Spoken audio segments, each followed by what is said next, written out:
How many times have you heard about biblical prophecies related to Israel, Babylon, or other ancient nations? Probably many. But there is one prophecy that remains in the shadows, rarely discussed from pulpits or in Bible studies, the prophecy about Egypt. This is not just another ancient prediction. It is a profound revelation that connects the past to the present in an astonishing way. Egypt, land of the pharaohs, the pyramids, and the birthplace of one of the oldest civilizations in the world, holds a special place in the pages of the Bible. From the time of Abraham to the days of Jesus, this nation played crucial roles in the history of God's people. But what many are unaware of are the specific prophetic words God pronounced about this land through his prophets. Prepare for a fascinating journey through the Scriptures, where we will discover not only what was predicted about Egypt, but also how these prophecies unfolded throughout history and what they may mean for our time. Egypt in biblical history, more than just a setting. To understand the depth of the prophecies about Egypt, we must first grasp the importance of this nation in the biblical narrative. Egypt was not just a neighbor of Israel, it was a constant protagonist in the story of God's chosen people. The first encounters. The first significant mention of Egypt in Scripture occurs with Abraham when a famine in the Promised Land forced him to go down to Egypt in search of food. This pattern would repeat several times throughout biblical history. In times of difficulty, the patriarchs looked south to the land of the Nile. Later, Joseph, son of Jacob, was sold as slave to Egypt, where he eventually became governor and saved not only Egypt, but his entire family from the great famine that struck the region. For 430 years, Jacob's descendants remained in Egypt, growing from a family of 70 into a nation of millions. The Great Exodus. The most remarkable event in the relationship between Israel and Egypt was undoubtedly the Exodus. Under Moses' leadership, God freed his people from slavery through a series of devastating plagues that demonstrated his supremacy over the Egyptian gods. The Red Sea parted, Pharaoh's army was destroyed, and a nation was born in the wilderness. This event was not merely a physical liberation, but a spiritual declaration. The God of Israel was superior to all the powers of Egypt, including its gods and magic. The plagues were not random. Each was a direct blow against a specific deity of the Egyptian pantheon. Refuge and threat. Paradoxically, Egypt also served as a refuge in critical moments. When Herod ordered the killing of the children in Bethlehem, Joseph and Mary fled to Egypt with the child Jesus, fulfilling the prophecy, "Out of Egypt I called my son." Hosea 11:1, cited in Matthew 2:15. But Egypt also represented temptation and apostasy. Repeatedly, the kings of Judah and Israel sought alliances with Egypt against their enemies, ignoring prophetic warnings that they should trust only in God. This tendency to look to Egypt became a metaphor for relying on human power rather than the divine. The main prophecies, words that echo through the centuries. Now we arrive at the heart of our investigation, the specific prophecies about Egypt found in Scripture. These predictions are not vague or symbolic. They are precise statements about the destiny of a nation. Ezekiel 29:32, the Great Prediction. The prophet Ezekiel, writing during the Babylonian captivity, dedicates 4 entire chapters to prophecies about Egypt. His words are detailed, specific, and for many, disturbing in their historical accuracy. The promised desolation. I will make the land of Egypt desolate in the midst of desolate countries, and its cities will be desolate 40 years, and I will scatter the Egyptians among the nations and disperse them through the countries. Ezekiel 29:12.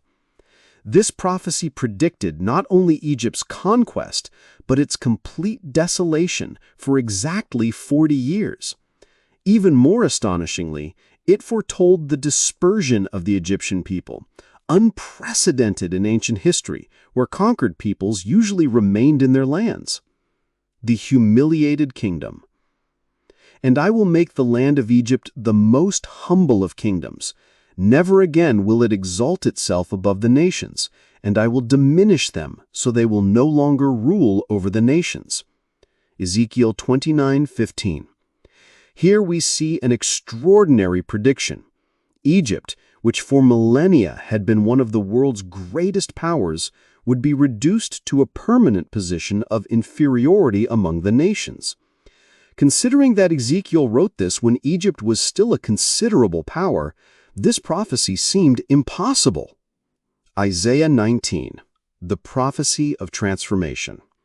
The prophet Isaiah offers a unique perspective on Egypt's future, combining judgment and restoration in a way few prophetic texts do.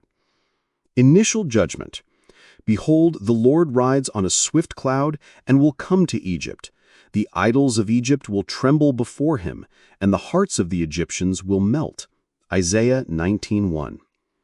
Predicted civil war.